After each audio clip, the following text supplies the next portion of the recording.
Roland Ratsiraka tsy maintsy angalabato io HCC io raha tsy hovaina dian'izao.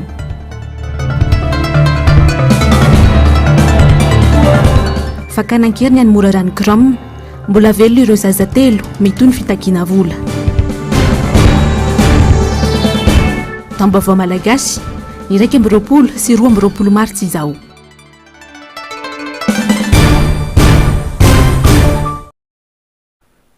Tomboky lasy tomboky vavy mankasitraka anao hatrany manaraka tsy tapaka ny fahitalavitry ny MBS tonga soanao anatin'ny pejy ny fampahalalam-baovao azy amin'ity talata 4 ny volana martsa ny taona 2024 ity. Manolotra ny araba manasanao ampitiavana sy ampanazana sady anaraka ny fotoanany vaovao hatramin'ny farany. Ny pejy ny sosialy avy hatrany no isantarantsika ny fampahalalam-baovao amin'izao fotoana izao. Zara raha mihinana sisan'ny malagasy amin'izao fotoana izao ary efa tsy takatra izy ireo intsony ny kapoakany vary. Lasa ankotrana sy irony patroni ireo sisan'ny foto-tsakafon'ny malagasy amin'izao fotoana izao. Ho an'ny madinika, diso fanantenana no nataon-drajoelina izy ireo ary tena malahelo tanteraka fanadiadiny Astandria Malala sy Mathieu Princy. Efa varim-pananana ny tokantrano malagasy amin'izao fantrana lalina tena lalina tsy mbola nisy tao anatin'ny 10 taona izao. Resy tanteraka ny malagasy rehefa jerena fiainany toy ity etsanosy be ity izao. Feno entana efa niasa amidy toy ny vilia, termos, kapa sy ny maro hafa. Entan'olona amidy ireny hoy ireo mpivarotra vokatra ny tsy fananam-bola. Indray sotro, termos reny, vilany, vilia reny amidy ka tsy manana raha tsy vidim-penana koa miakatra be.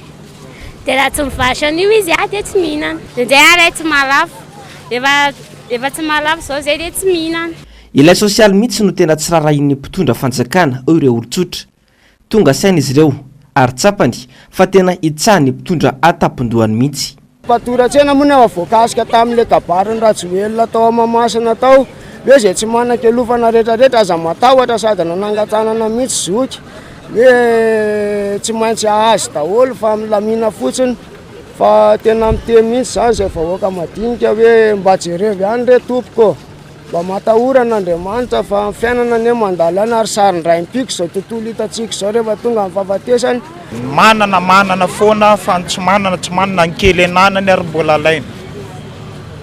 Zay ny tena zavatra mamapalelo anay mba jereo le fiainana jere le fiainan'le aty ambany tanàna aty.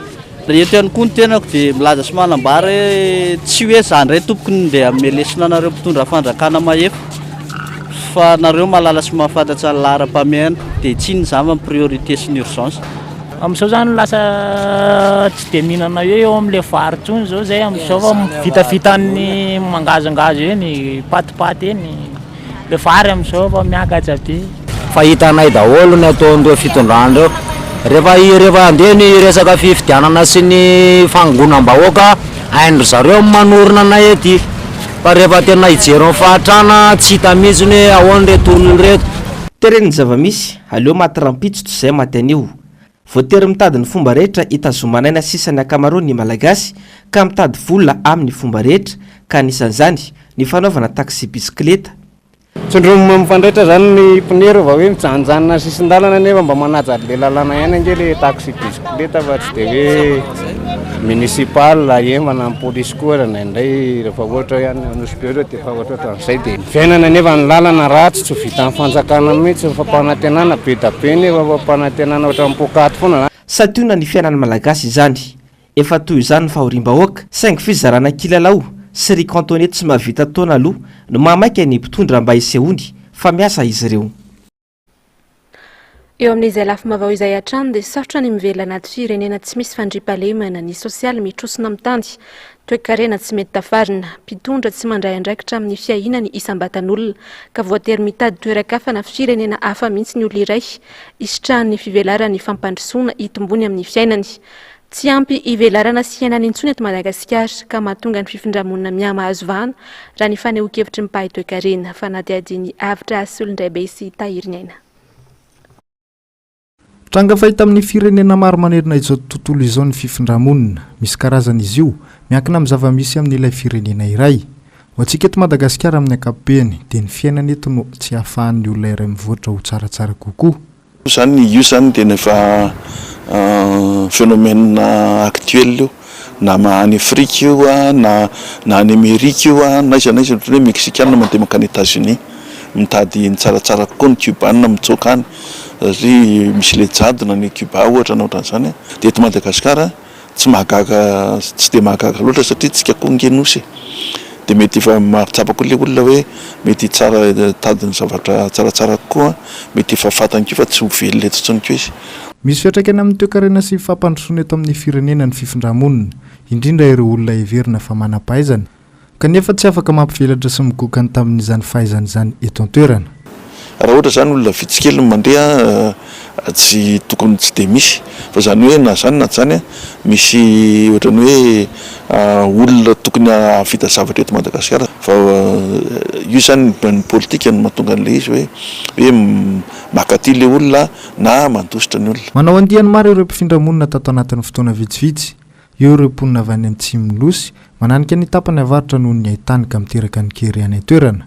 Maro ihany koa ireo miandrandra anovan'ny fiainany ka makany amin'ireo nosy rahavavy mitady hevitra ka miondrana tsokotsoko amin'ny sambo kely. Ny politika mpitantanana anenana io taha-pifindra-monina io hatreto tsy hita taratra avy amin'ny fanjakana.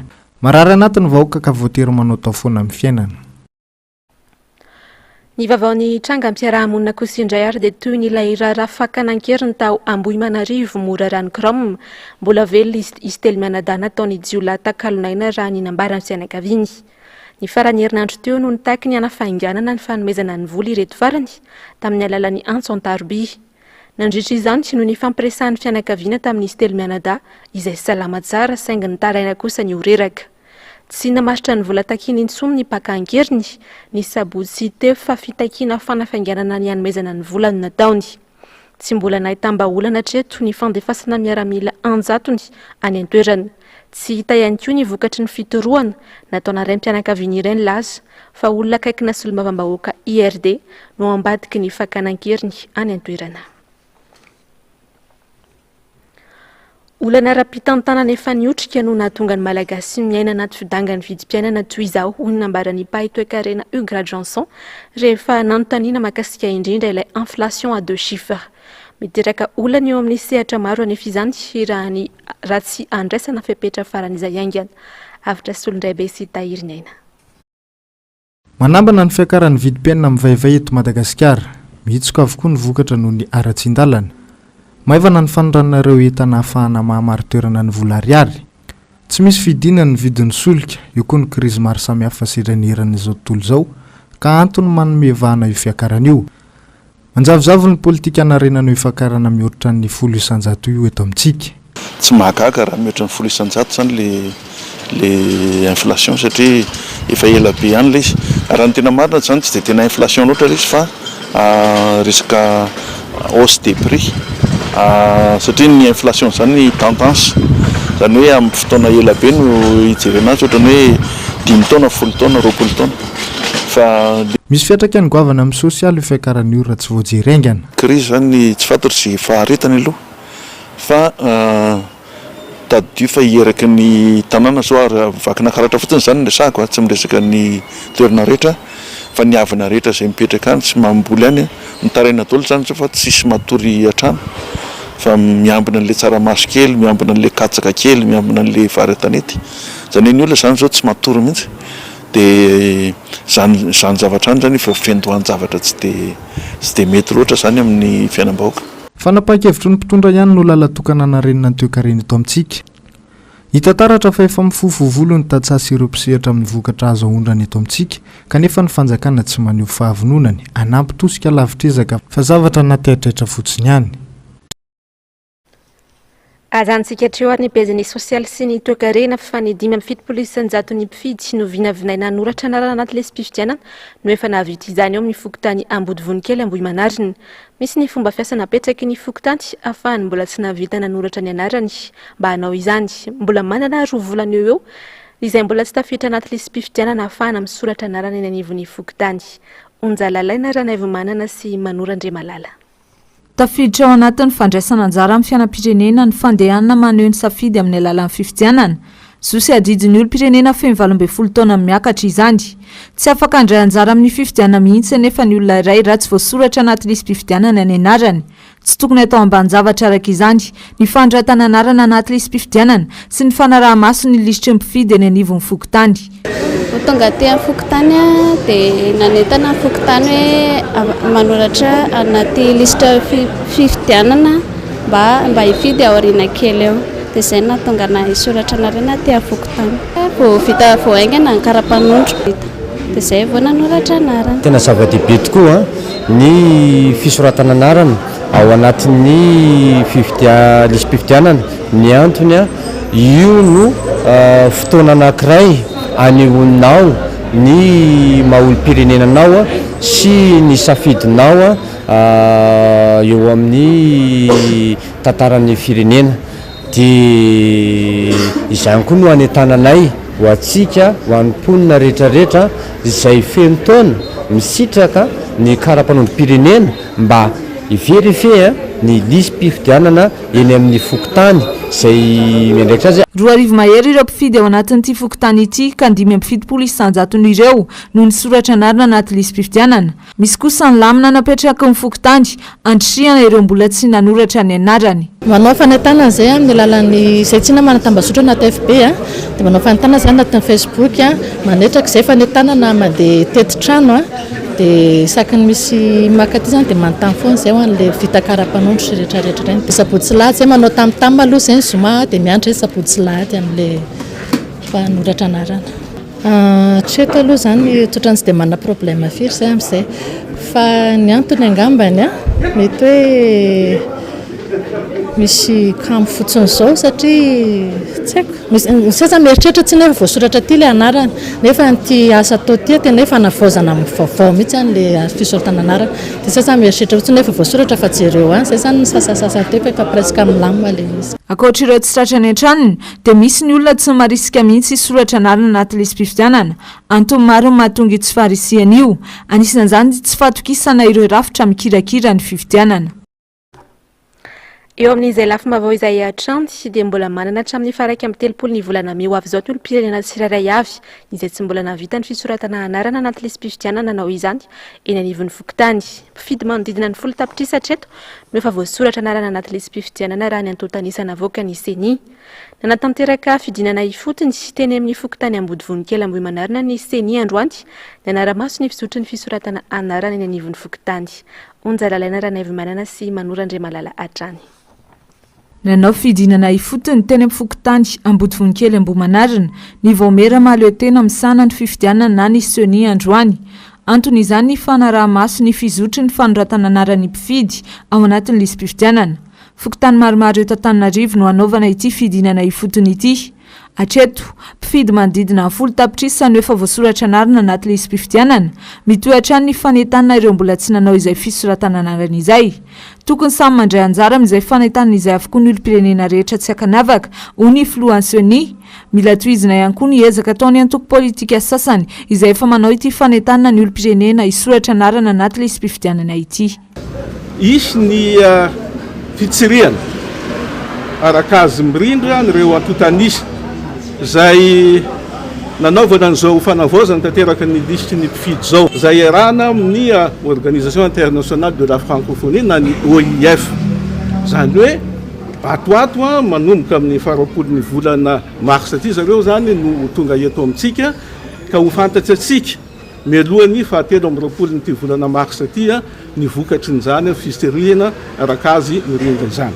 Izao fidinana ifotony ananana lisitry ny mpifidy azo antoka zao no atao dia mba ananatsika zotra-pifidianana miteraka fitonena, ananatsika zotra-pifidianana ao anatiny mangarahara. Zay indrindra zany no anisany zao antony zao fidinana zao ihany koa anentanana ny olom-pirenena zay mbola tsy tafiditra anefany zany adidiny zany ka anatona ny fokotany zay tokony isoratany anarana. Anentana atsika atratrarana ny tanjona moa dia efa nitenenintsika ino 30 tapitrisa zay zany ny tanjona araka ny afenitra iraisam-pirenena ho tratra ve io tanjona io hitatsika eo. Nefa Ambropolo Martsa ho avy izao dia iantso ireo Heloverina, mpanao politika, fiarahamonim-pirenena SENI idinika sy fanakalo hevitra momba amin'ny fifidianana ka eto Antananarivo no anaovana izany. Mbola manana hatramin'ny 2 Mey ny olom-pirenena anaovana izay fandratanana izay. Amin'ny 3 Aprily kosa nivoaka ny lisitra vonjy maika raha ny tety andro navoaka ny SENI. Manam-pirofo ny nambarany mpanohitra hatramin'izay fa tsy azo atokisana ny HCC makasika indrindra ny fanapahan-kevina noraisiny raha nangata ny avy eo anivon'ny HCDDED ny heviny makasika ny fandikan-dalam-panorenana nataony Andry Rajoelina ka tokony hitarika ny fanesorana azy eo amin'ny sezany. Anao toy ny teo aloha ihany ny HCC hoy ny nambarany Roland Ratsiraka sy olom-bahoaka ny Madagasikara raha tsy takinan-diany izao ny fanoloana azy ireo. Asinandria Malala sy Mathieu Prince. Azo antoka fa angalabato amin'ny fomba rehetra io fitsarana avy momba lalam-panorenana io raha mbola ireo mpikambana ao amin'ireo ihany no ikirakira ny voka-pifidianana hoy ny solombavam-bahoaka Roland Ratsiraka.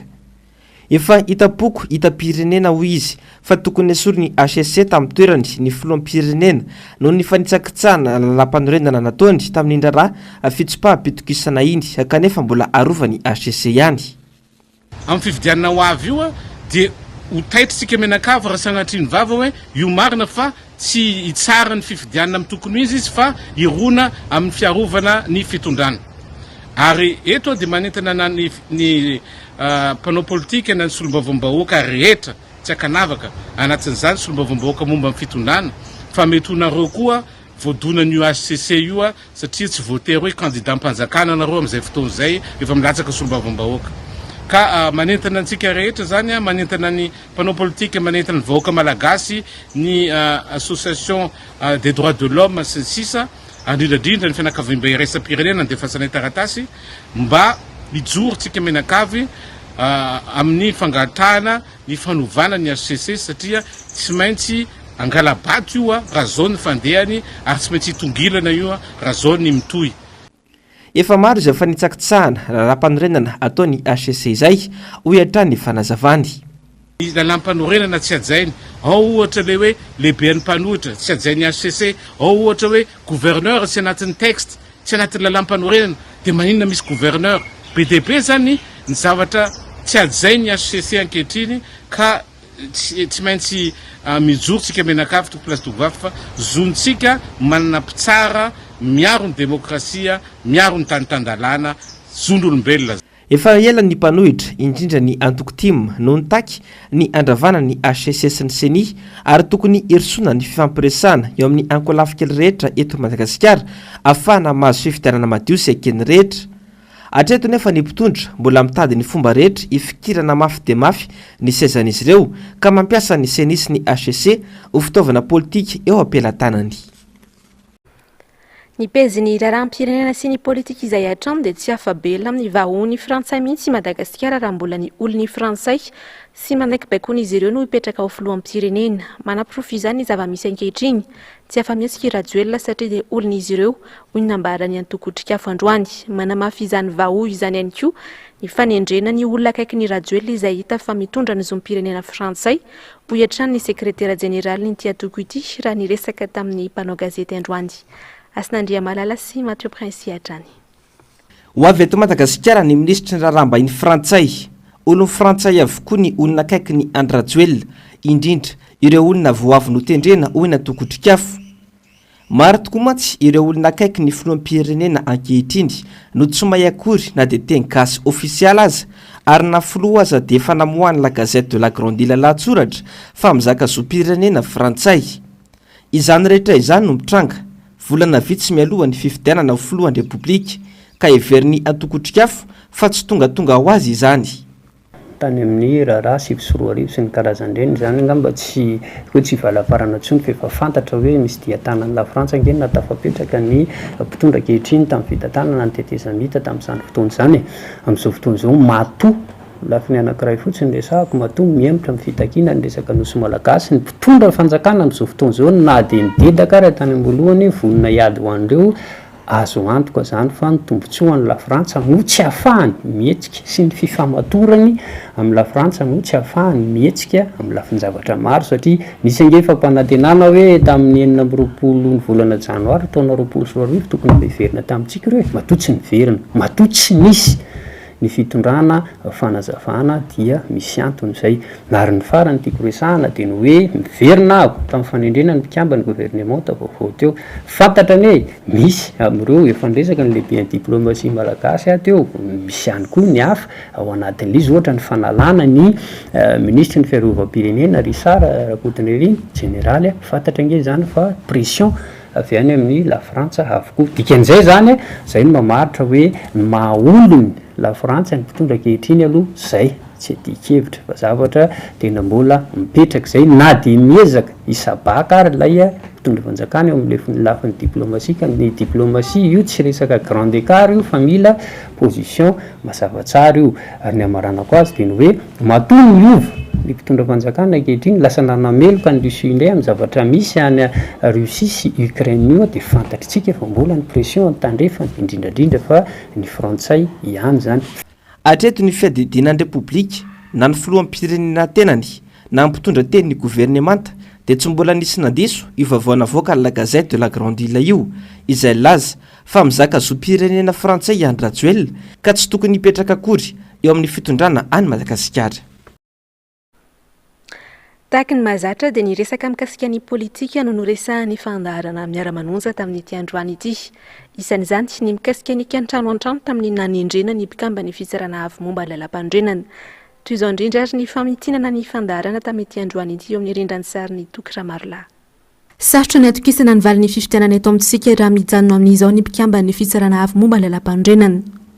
7 ny mpikambana, ny 7.7 dia olona ny fitondrana avokoa. Saika ankehitrano an-trano an-tranty no nanendrena azy ireo raha ny famakafaka ny fandaharana miara-manonja. Anisan'ny fiarovana andrasana araka izany ny mpikambana mandrafitra ny fitsarana avy momba lalam-pandrenana. Raha 7 ny mpitsara avo ao amin'ny lalam-panorenana io dia izy aho hoe 99% io dia ny mpitondra fanjakana amin'izao fotoana izao no nametraka azy amin'ny alalan'ny fifidianana misy hoe consigne de vote izany ho an'ny antoko satria zareo maronisa ao amin'ny anteny mera pirenena ary zareo no maronisa ao amin'ny anteny merandoha olona avy eo ny filoham-pirenena mbola manana kota ihany koa raha zay ny teny aminazy amin'ny teny frantsay manendry olona ho eo amin'ny fitsaranavy mba lalam-panorenana dia rehefa jerena zany ho averotro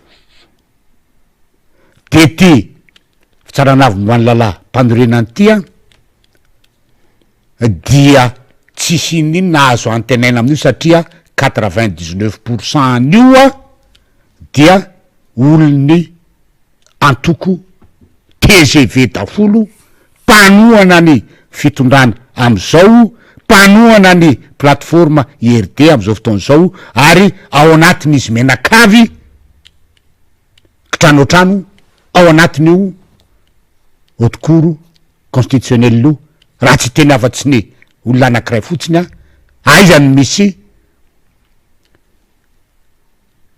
mpitsara avy mba lalam-panorenana ramatoa de mivadiny secrétaire généraly adjoint ny fiadidinan'ny république. Akoatra ny resaka politika sy ndrarahampirenena no resahany fandarana ihany koa androany ny mikasika ny vidim-piainana izay tsy mitsanaka isan'andro. Hatreto tsy mbola nahitana vahaolana ny fanjakana, tsy mbola nisy ihany koa ny sosikevitra narosina izy ireo. Ny fanabeazana, ny fambolena, ny fanamboaran-dalana sy ny fahasalamana no sehatra everiny tanora fa tokony ho laharam-pahamehana na maliny ny fanontaniany fikambanana ivrary hoe raha izao no filoham-pirenena dia inona no ataoko. Aiteny no ny faninanany tanora 10 ny soratra anarana tany amboalohany ary 4 mianadahy kosa no tafiakatra tamin'ny dingana manaraka. Onjalalaina Ranaivo Manana sy Manorandre Malala. Miainga avy amin'ny hevitry ny olo-pirenena tsirairay no ahafahana mampandroso sy mampivoatra ny firenena. Izany indrindra nanosika ny firaisamoam-pirenena hanentana ny olona handray anjara amin'ny fiainam-pirenena indrindra amin'izao akatoko ny fifidianana izao. Maro ny hetsika atao manoloana izany ka anisan'izany fampandraisana anjara ny tanora aneo hevitra mahakasika ny fiainam-pirenena ankehitriny. Maro ny tanora manana hevitra sy fomba fijery tsara ahafana manala amin'ny firenena ao anatin'izao fahasahiranana izao ka tokony omena lanja izy ireny. Nisy araka izany ny fifananana aitendy no karakarain'ny firaisamonim-pirenena amin'ny sehatra amin'ny fifidianana. Loha hevitry ny fifananana ny hoe raha izao no filoham-pirenena dia inona no ataoko? Anisan'ny songadina nandritra ny fandraisam-pitenenan'ireo mpifaninana ny tokony hanatsarana ny fampianarana. Eo ihany koa ny mahakasika ny fambolena izay lasa anjorom-bala nandritra izay efa taona izay, ary koa ny fanamboaran-dalana sy ny sehatry ny fahasalamana. Manome sehatra ny tanora ny hevitra dia nisy loha hevitra anankitelo no nomena lanja tamin'ilay izy, famoahana ireo vidéo ireo mpifaninana ireo tany amin'ny tambazotra any mahakasika ny mangarahara amin'ny vola ampiasaina amin'ny fampelezan-kevitra. Dia tamin'ny fifanitsanana mahakasika ny ady amin'ny tsy maty manota no velabelarin'ireo tanora ireo, ary amin'ity famaranana ity dia hoe raha izy ireo no lasa filoham-pirenena inona no fanovana ho ataona amin'ny firenena. Ny hita aloha izao amin'izao hita hoe fa betsaka ihany ny tanora, tsy afaka hoe ame isa hoe firy fa hitako hoe maro ihany ny tanora efa miezaka manentana manodidina azy ireo amin'izany hoe fandraisana anjara izany. Mety hoe ambanimbany io taha io raha tamin'ny fifidianana tamin'ny taona 2024 ary hoe raha resaka antony aloha dia fantatre ary tsapany hoe eo amin'ny resaka tsy fahaizan-tantana dia misy ny ankivian'ny pirenena. Samy niresan'ireo tanora mpandray anjara nandritra ny fifananana ny hoe fotoana izao hijoroana hanavotana ny firenena. Misafolo ireo mpandray anjara tany am-boalohany ary mpifaninana efatra menadany niatrika ny dingana famaranana androany. Fa maninona raha ampiasaina ilay androaka izy ireo zavatra tobony tena amin'ny université hoentina makany amin'ny tany sapony ahafahana mamokatra sy mampitombony vokatra, ahafahana mavita tena, ahafahana mamena ireo amin'ny tsy maboky sy ny ampianarina amin'ny tanana koa izy. Miamahazo vahana isan'andro ny fanelezana vaovao tsy marina indrindra any amin'ny tambazotra tserasera. Lasibatra voalohany amin'izany ny tontolon'ny fahasalamana izay mampiepitra olona maro toy ny hanao vaksina ady amin'ny Covid-19 izany na ihany koa vaksiny ho an'ny zazalatsaky ny 5 taona. Tsy misy intsony ny sivana hahafantarana ny vaovao tena marina ankehitriny raha tsy hoe ny mpanao gazety no mamoaka izany. Raha Razafy Mahenina sy Tahirinena. Nianatra amin'ny 1,100 ny tany fanaovam-baksiny manerana ny nosy noho ny fiparitahana vaovao tsy maro-potitra mifandray amin'izay. Eo ny vaksiny adina amin'ny Covid-19 afa misy fiatraikany any amin'ireo ray aman-dreny mananjanaka latsaka 5 taona ihany koa anefa izany. Iaina iaraka amin'ilay virus isika fa ezahana ny tsy idirany any anaty vatana. Dia eo zany le mbola mipetraka hatrany ilay fepetra maro samihafa ny tanterahana. Raha ny sehatra vaksiny ny tsao sy ny vaovao tsy marina dia nanjary nalaina ny olona eo amin'ny fanaovana vaksiny. Ary tsy ilay vaksiny coronavirus ihany no misedra olana amin'ny ministera fahasalamana amin'izao fotoana izao fa na hatramin'ilay fanaovam-vaksiny ny zaza. Dia miasa aloha ny ministera fahasalamana satria manomboka malaina ny fianakaviana manao vaksiny zany. Asana zavatra mifandrivotra amin'ilay coronavirus ihany na toe-tsaina novolen'ilay tsao maro samihafa mahakasika ny vaksiny fa manomboka sahirantsika menakavy amin'izao fotoana izao. Raha miena ny tam-baksiny ho an'ireo zaza ireo dia inona fa ho maro ndray no sahirana raha mipitso raha afaka pitso satria matoa vaksiny natao dia arovana amin'ilay hoe na zay ilay aretina mety mafaty na miteraka takaitra tsy azo tranona raha velona ilay olona ary mora miparitaka. Ireo ny tena ilana vaksiny. Maro lafi ny azo andraisana ny fiparitahana vaovao tsy maro-potitra ho an'ny asa fanaovan-gazety. Manimba ny asa fanaovan-gazety ny fisian'io trango io satria amin'ny antsonareo hoe journalisme citoyen ihany koa izay rehetra manana fitaovan-tserasera izay toy ny telefona dia efa afaka tonga dia mamoaka ny amin'ny tambazotra tserasera ny vaovao tiany ahely. Tsy voatery ho marina ireny. Ny kandony hitady vahaolana iraisana momba ny fiparitahan-tsao sy ny vaovao diso momba ny valanaretina Covid-19 ny volavitry ny mpanao gazety ny firaisamonim-pirenena sy ny ministra tompony andraikitra eo anivo ny fahasalamam-bahoaka tafiditra ao anatin'ilay tetika Saoudite Trust sy ny Ulcer. raha miaina angambo ty valana retina ity nefa rany ary rahantsika malala koa fa raha mikasika Madagasikara manokana tsy ny Covid-19 ihany fa manambanambany amin'ny foana ny peste sanatrin'izany mety ho choléra dia mitombona foana io hoe fiparitahany vaovao diso ny tsao io mikasika ny sehatra ny fahasalamana amin'ny ankapobeny. Tsy vao izao no misy fiparitahana vaovao diso teto amintsika noho ny fandrosoan'ny teknôlôjia manaraka izay ihany koa ny serasera. Anjaran'ny tsirairay nefa no maminaviana ireo miparitaka amin'ny tambazotra Facebook izay tena marina na tsia. Misy ny tompona andraikitra misahana izany eto amintsika saingy ireo manohitona mitondra fanjakana no tena voahenjika mafy. Ny pejy fampianarana kosa indray ary dia miainga avy amin'ny fampitany mpampianatra ny lesoka amin'ny fifehezan'ny malagasy ny teny frantsay hoy ny nambarany mpitantana sekoly iray androany. Mila omena fiofanana ny mpampianatra ary ampanarahana ny toetry ny andro ihany koa ny fomba fampitana ny fampianarana ho an'ny mba moramora kokoa ny fandraisan'ny ankizy azy. Avitra Solondraibe sy Tahiriny Aina.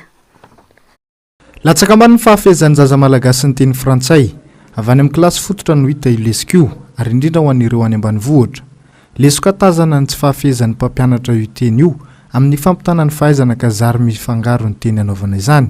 Ny teny frantsay zany no fototry ny lahazadina rehetrarehetra dia misy olana manana olana be le zaza malagasy. Ny antony dia izao le mpampianatra amin'le taranja dia tsy ny taranja frantsay zany fa na matematika na ny fizika na ny rehetrarehetra izay atao amin'ny teny frantsay dia tsy maintsy mila manana teny frantsay fototra. Dia ireo le mpampianatra zao nefa dia mpampianatra tsy nazo fiofanana amin'le teny dia sarotra ny fampitana le fanabeazana amin'ny boky tena malagasy. Vitsy ny boky tena malagasy fa na amin'ny teny anglisy na amin'ny teny frantsay ny boky rehetrarehetra zany ka rehefa tsy azo le izy dia rehefa tsy mahay le teny zany dia everiko hoe sahirana ny mandray le fahalalana. Famadihana teknôlôjia ho lasa fantsona hampitana fahaizana no mila jerena ho ity mpitantana sekoly ity. Dia tokony biblioteka numerika sady feo no sary io zany ny aingakaingana indrindra le fampitana n'le izy amin'ireny any tian'ny ankizy koa le izy raha vao resaka feo sary zany dia aingana ny mialatsiny voatery ny teny frantsay tena mora amin'ny kapity izy tena kapiteny aingana dia aingana mihitsy satria karazana ohatran'ny somary lalao zany le fampianarana fa ny problema amin'izao fotoana izao zany le fampianarana ohatran'ny everiny ankizy indraindray hoe fanerena dia tsy mahomby. Mandritra ity herinandro ity ny ankalazana ny francophonie. Maro ireo antsika karakaraina amin'ny fanandrefy amin'izany na eny anivon'ny sekoly na eny anivon'ireo teny fianarana frantsay mandritra izany. Ny pejy kolotsaina kosa indray ary dia anaty fiomanana tanteraka ny mikarakara ny tambava malagasy amin'izao etsika maro no ifampizarana sy araha-mifaly amin'ny malagasy tsy vaky volo mandritra ny 3 andro. Amin'ity herinandro ity dia efa maro no nyroso tamin'ny fidiovana araka ny hita tetsy amin'ny kianjan'ny kanto Mahamasina. Avitra Solondraibe sy Tahiriny Aina hatrany. Toy ny fanao isan-taona herinandro iray mialohan'ny fankalazana no izarana ny fidiovana ho an'ny olon-drehetra. Esorina avokoa ny loto sy ny rofo rehetra ka hatramin'ny sabotsy ho avy izao no ahafahana misitraka izany maimaimpona. Tsy miova ny fandaharam-potoana mandritra ny fankalazana. Ny faraiky amin'ny 20 zany misy ny hetsika ara-javakanto rehetra izay miseho zany eto Mahamasina. Ankoatran'izay misy ny fanaovana ny arendrina fizarana ny Afitsomaty manerana n'Antananarivo zany izay tratranay dia mitety vohitra any izay mizara ny Afitsomaty dia misy ny fanaovana ny arendrina manodidina ny kianjan'ny Mahamasina. Tapitra izay dia tsy mandrimandry parain'ny andro. Ny 20 ny volana kosa fankalazana ny andro lehibe zany eto Mahamasina ihany. Ao anatin'izany misy ny fanaovana ny tatao na ny vary amin-dronono tondrahatantely. Misy ny kabary maro mifandimby moa zany ho an'izay olona rehetra nasaina ho avy eto dia mifarana amin'ny diragaso goavana ifanatrehan'ny rotota. Mitombo isatrany ireo miverina andoharano isan-taona tsy mikely soroka ny mikarakara amin'ny fampivelarana sy fanomezana sehatra ireo manan-talenta malagasy.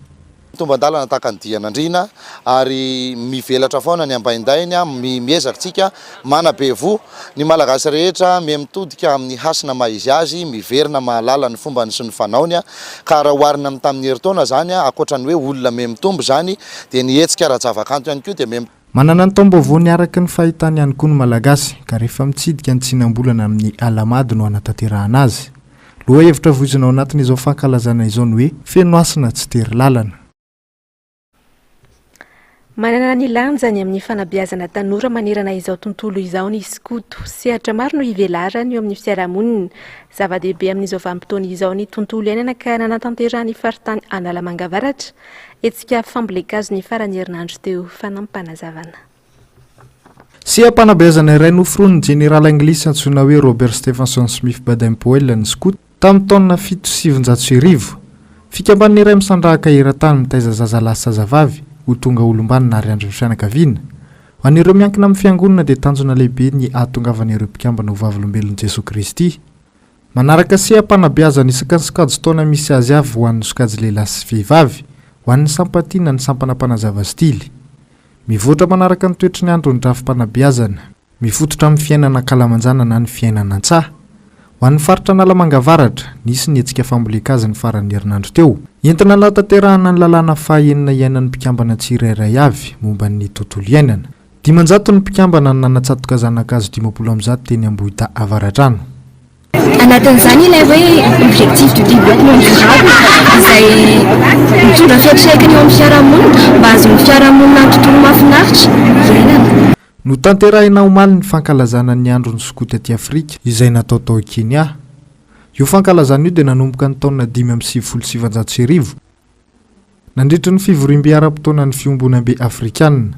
Lohahevitra tamin'ny fankalazana teo ny hoe vahaolana vaovao ho an'ny ho avy maharitra hitsinjovana hatranin'ny fiarahamonina sy ny tontolo manodidina. Ny vavany maresaka iray sampirenena mihoatra ny jatony namony any tao Malawi sy Mozambique nandritra ny fiverenan'ilay rivodoza Fredy raha ny antotanisana avoaka ny fanjakana tany an-toerana omaly arivo. I Fredy izay anisan'ny rivodoza lava indrindra eto ambonin'ny tany. Eo amin'ny rindran'ny sariny Andrakoto Malala. Hatramin'ny androany mbola nandravarava tao Mozambique sy Malawi i Fredy. Ity rivodoza ity izay hafa kely ary tsy fahita ny halavany. Hoy ny manampahaizana mikasika ny toetry ny andro. Mihodinkodina ao amin'ny lakan-dranon'i Mozambique ity rivodoza ity efa ho 5 andro izay. Avy tany Australie namakivaky ny ranomasimbe Indiana dia izao mbola mihodinkodina ao Mozambique izao.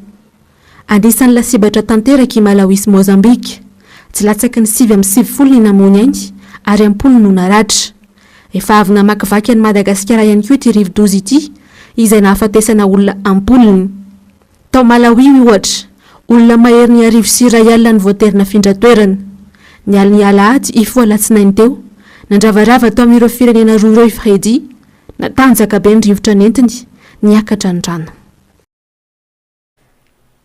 Dezer no manakatona tanteraka ny pejy fampahalalam-baovao tamin'ity alina ity makasitraka anao nanaraka izany hatramin'ny farany. Mialohan'ny tena isa rahantsika ireto aloha ny fandaharana arahanao rehefa avy ao ary ny fampahalalam-baovao tahaka ny mazatra ny fandaharana ahoana marina sy ny fandaharana Global News.